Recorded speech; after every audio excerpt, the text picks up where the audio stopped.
नमस्कार साथियों, मैं हूं Pramod Kumar Kandwal intensive spiritual path से। संसार में कोई भी कंपनी जब कोई भी प्रोडक्ट बनाती है तो उसमें एक्सपायरी डेट भी लिखी होती है। एक्सपायरी डेट इस बात का सबूत है कि उसका किसी दिन मैन्युफैक्चरिंग भी हुआ है। तो जहां मैन्युफैक्चरिंग है वहां एक्सपायरी है। जहां पर एक्सपायरी डेट नहीं लिखी होती तो इसका अर्थ यह नहीं कि वो उत्पाद कभी समाप्त नहीं होगा। वो उत्पाद एक दिन अपने आप ही प्रयोग के लायक नहीं रह जाता।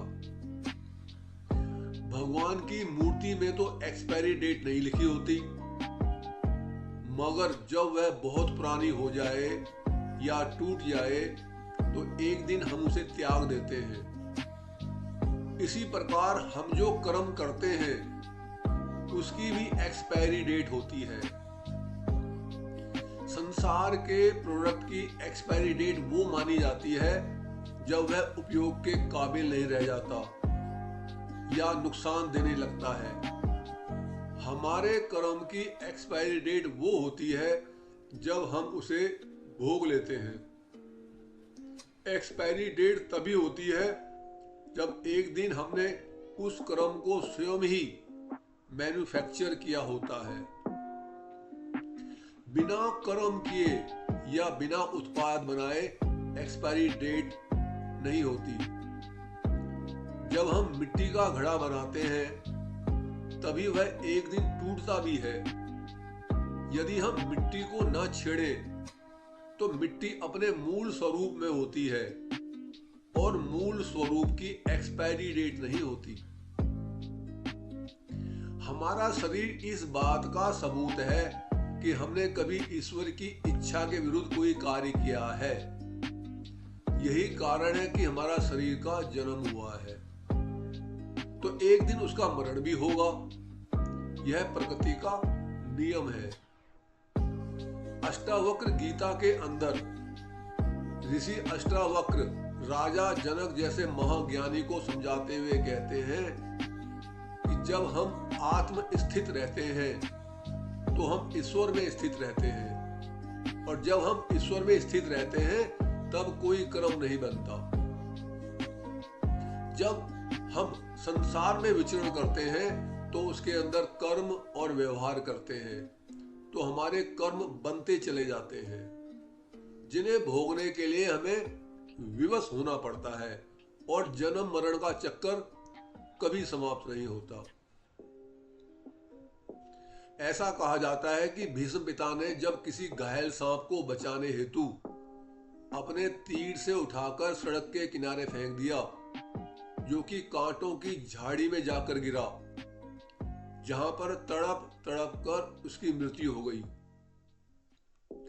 गलती से हुए इस कर्म के भोग को 101 जन्म के बाद उनको बाणों की सैया पर लेटकर उतने दिन तक भोगना पड़ा जितने दिन तक वो सांप उस झाड़ी में तड़पता रहा।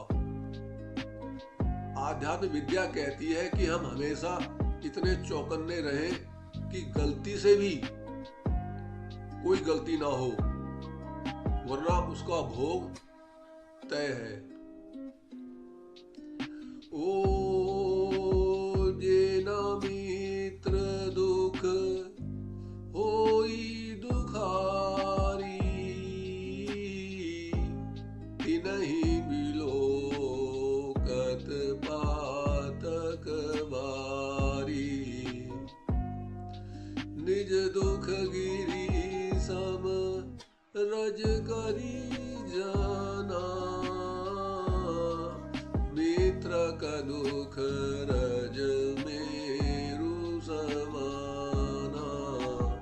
संत तुलसीदास जी श्री रामचरितमानस में सुग्रीव से मित्रता के समय कह रहे हैं, जो अपने मित्र के दुख में दुखी नहीं होता उसको बहुत भारी पाप लगता है। मित्र को चाहिए कि उसका दुख जो पहाड़ के समान है उसको वह धूल के बराबर समझे, और मित्र का दुख जो धूल के बराबर है उसे पहाड़ के बराबर समझना चाहिए, तभी मित्रता निभाई जा सकती है। क्या हम अपने जीवन में ऐसा करते हैं?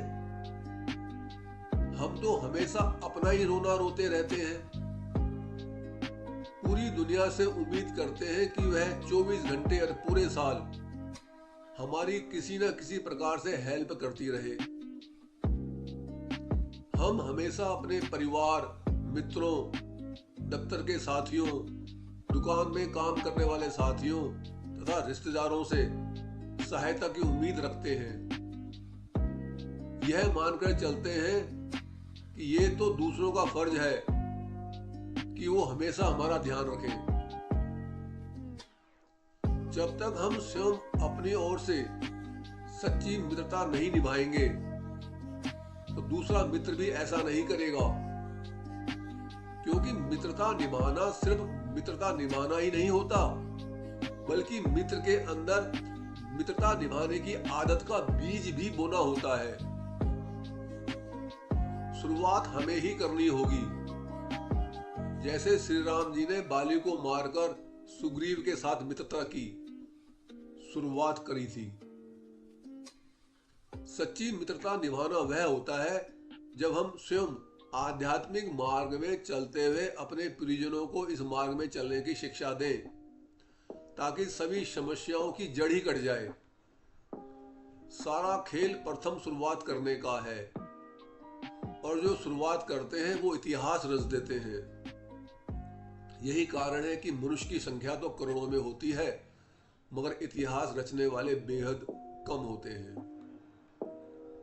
संत कबीरदास जी कहते हैं, ये तन विष की बेलरी, गुरु अमृत की खान, शीश दिए जो गुरु मिले तो भी सस्ता जान।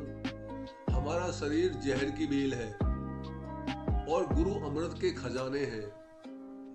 यदि अपना सर देकर भी गुरु प्राप्त हो जाए तो भी सौदा बहुत सस्ता समझना चाहिए। सत्संग किसी स्थान का नाम नहीं है और ना ही कोई भीड़ जुटाने वाला काम।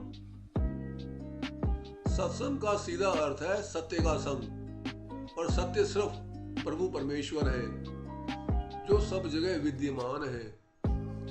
इसके अलावा हमें जो भी दिखाई देता है वह सब मिथ्या है। मिथ्या से अभिप्राय है कि जगत है तो सही, मगर जैसा है वैसा दिखता नहीं। उसके अंदर अत्यंत तीव्र गति से हमेशा परिवर्तन होता रहता है। यह पृथ्वी एक सेकंड में 30 किलोमीटर की गति से घूम रही है। क्या हमें कभी मालूम पड़ता है? पृथ्वी के साथ साथ हमारा पूरा वायुमंडल भी घूमता है। यदि नहीं घूमता होता और हम गेंद उछालते तो गेंद हमारे हाथ में नहीं आती। जो तारे हम ऊपर चमकते हुए देखते हैं, इनमें से हजारों तारे हजारों साल पहले मर चुके हैं, मगर हमें फिर भी चमकते हुए दिखते हैं। किसी का चेहरा देखने के बाद पलक झपकते ही जब हम दोबारा देखते हैं, तब तक चेहरा बदल चुका होता है, उसमें परिवर्तन आ गया होता है, मगर हमें दिखाई नहीं देता। इसलिए संत महात्माओं ने इस जगत को मिथ्या कहा है। जन्म मरण में फंसने का एकमात्र कारण यह मिथ्या संसार है। जब हम सत्संग में जाते हैं तो गुरु महाराज सबसे पहले हमारे इस झूठे संसार को ही समाप्त करते हैं। जो बच्चा नाली में गिर गया है, वो जब अपनी मम्मी के पास रोता हुआ जाता है तो उसकी मम्मी सबसे पहले उसकी गंदगी साफ करती है, उसको गंदगी सहित चूमना शुरू नहीं कर देती। यही सत्संग में होता है। हम जितना ज्यादा संसार में फंसे होते हैं, संत महात्मा हमें उस फंसे हुए विषय में से बाहर निकालते हैं। चाहे इसके लिए हमें कोई भी नुकसान क्यों ना सहना पड़े, उसकी वो परवाह नहीं करते। उनका उद्देश्य परमात्मा के नजदीक ले जाना होता है।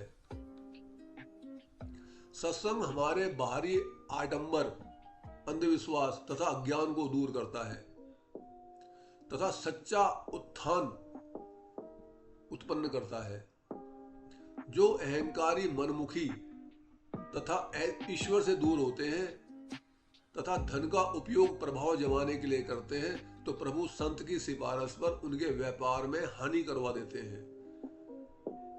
जिनकी तनख्वाह ज्यादा है उसे या तो कम करवा देते हैं या कभी कभी उनके क्रम को सुधारने हेतु नौकरी से भी वंचित कर देते हैं। जो संतों के दिशा निर्देश अनुसार चल रहा होता है उसकी तनख्वाह यदि कम है तो उसकी तनख्वाह को बढ़वा देते हैं। जो बेरोजगार है उसे बेरोजगार दिलवा देते हैं। यदि कोई अपने किसी मित्र या रिश्तेदार के साथ मिलकर कोई असामाजिक तथा अनुचित कार्य कर रहा है तो उनका संबंध आपस में तोड़वा देते हैं, उनको अलग अलग कर देते हैं। यदि वह अपने हाथों से, पैरों से कोई नुकसान कर रहा है तो उसमें चोट लगवा देते हैं। जिन संसाधनों का भक्त दुरुपयोग कर रहा है उनको धीरे धीरे नष्ट करने लगते हैं ताकि उसके अंदर सात्विक प्रवृत्ति उत्पन्न हो। जिनका उद्देश्य गूढ़ भक्ति तथा आध्यात्मिक विकास करना होता है, जो इसी जन्म में शाश्वत शांति चाहते हैं, मुक्ति चाहते हैं, संत महात्मा उनका असामाजिक तथा अनैतिक संसार उजाड़ देते हैं।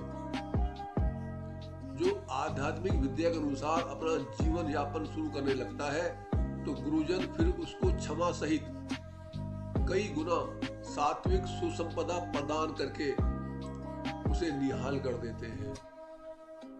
सत्संग वो प्रक्रिया है जो देता है छप्पर फाड़, सच्चे शिष्य भलाई हेतु झूठा संसार उजाड़। यदि ये संदेश आपको ज्ञानवर्धक तथा उपयोगी लगता है तो आप चैनल को सब्सक्राइब तथा वीडियो को लाइक, कमेंट और शेयर भी कर सकते हैं ताकि रिलीज होने वाले सभी वीडियो का नोटिफिकेशन आपके साथ साथ आपके प्रियजनों को भी मिलता है।